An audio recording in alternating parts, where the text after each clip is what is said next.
Welcome in, South Georgia. Welcome in, and thank you so much for watching Town and Country. I'm your host, Alicia Lewis. Well, today it's time to learn how to grow your own food. You heard right, and I couldn't think of anyone better in the city to help us with that than none other than Farmer Fredo. He's here now with a live demonstration on how to plant tomatoes in a 5-gallon bucket. Farmer Fredo, welcome to the show again. How are you doing today? Well, thank you again for inviting me out. You know, I like to get my hands dirty. That's what I do. Yep. All right. So walk us through. So you're here to teach us how to plant a tomato in a 5-gallon bucket. So what makes a 5-gallon bucket ideal for planting? So what happens a lot of times is people don't have land, so they might be staying like in apartment complexes, or they don't have access to a tiller or a tractor to tear the field up. Okay. And so we introduce a 5-gallon bucket because it's easier for people to tow in and out. Okay. There are multiple crops you can grow out of this besides a tomato plant. You can do peppers, you can do green beans, you can do squash, cucumbers. All the great stuff you like to eat for the summertime can be grown like in this 5-gallon bucket. And then also there are different restaurants that kind of you can pick up and get it for free. Okay. Or you can stop at your local hardware store and purchase it for under like $5. Okay, so I'm ready for the demonstration. Let's get to it. Walk us step by step. So first and foremost, so when it comes to tomato plants, you have different varieties. Okay. So as we talked about earlier, you have a cherry tomato. Oh, that's my And can you favorite. say like the name for everybody? Yes, it's the sun sugar tomato. And so that tomato is actually like an orange color. Okay. So it has like a nice citrusy sort of acid sort of flavor. And the one I have is called, what's that? A chocolate sprinkles tomato. That's right. And so part of the reason why I encourage people to grow these for themselves is just a variety. Okay. So first thing you want to do is slowly pull the tomato plant out. Okay. And you kind of see like the roots a little bit, right? Yep, right Okay. there. I'm going to give you these. Uh-oh. Okay, so these, all right, so what most people don't realize with tomato plants is that you want to crimp the branches off the edges. Like take them apart? Just take them off to the very top, but kind of leave a little bit of an apex still on there. So keep breaking it. Okay. Just keep going. Where do I put these? You can just throw them into the pot. That'll be fine. All right. Yep. Keep going. Keep going. Okay. And what you're doing is by taking those branches off, when we get ready to plant them, it's going to cause for more roots to shoot off the sides of to help with stability for your tomato plant. Okay. So then once you've done that, I've already added fertilizer. Okay. So I always recommend people put about a cup of fertilizer. Well, for this one here, maybe more like a fourth of a cup. Okay. Inside to the plant. You can go get this at your local hardware store. And you're literally going to dig a hole that's to the depth as deep as you can go. Okay. Go for it. All right, I'm digging. Don't be scared. I ain't scared now. Don't be scared. One thing I'm not is scared. But don't go to China now. We just want to go to the bottom of this table. Don't go like too deep. Okay. All right. So once you do that that, good? let me take a look. That's looking good. Go ahead and put your plant like into the center. Okay. All right. And then you push the soil Into around the it? base of it. Yep. Okay, around the base. Yep.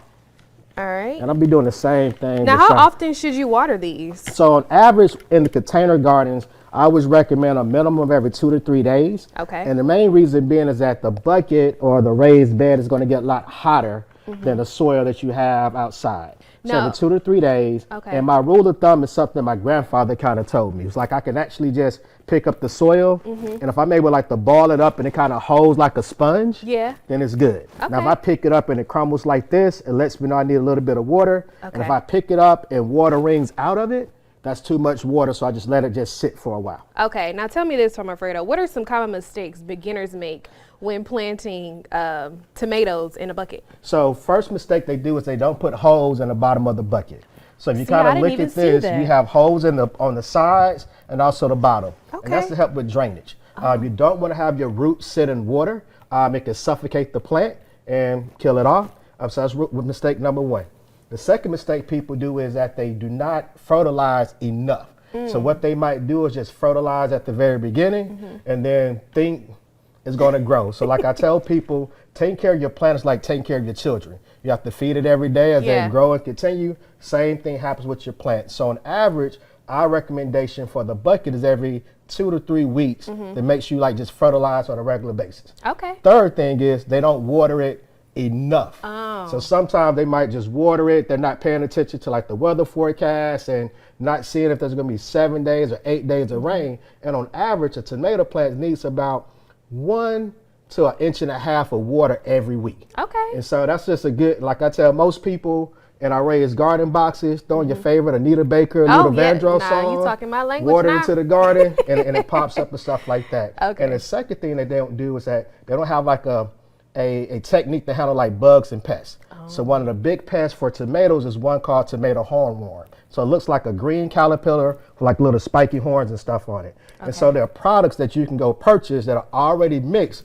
that you can spray onto your plant. So this is one that's called like Captain Jack's Dead Bug. Okay. You have another one that's called BT. Okay. And again, this really helps with the tomato hornworm as far as like the bug and pest control. Okay. And now, then, Farmer Fredo, before we go, Uh-huh. I want you to tell, because you actually have workshops that our community, our viewers can actually come to. That's right. So tell us real quick about that. So if you follow me on social media, on Facebook, so coming up on this Tuesday, I'm doing a workshop at the Hope Center, which is at 925 Pine Avenue at 2 p.m., where I'll be talking about raised bed gardening and what you could plant for the spring. And then coming up in April, I love to just do a workshop on how to plant tomatoes and the secret to success for doing tomatoes. So again, follow me on Facebook, on Instagram. And then lastly, if you need like day-to-day tips, we have a YouTube channel for Flint River Fresh. Yep. So you can always go there, sit down for 3 to 5 minutes and learn the ins and outs of what it takes to grow a garden in your backyard for your community. Perfect. Well, thank you so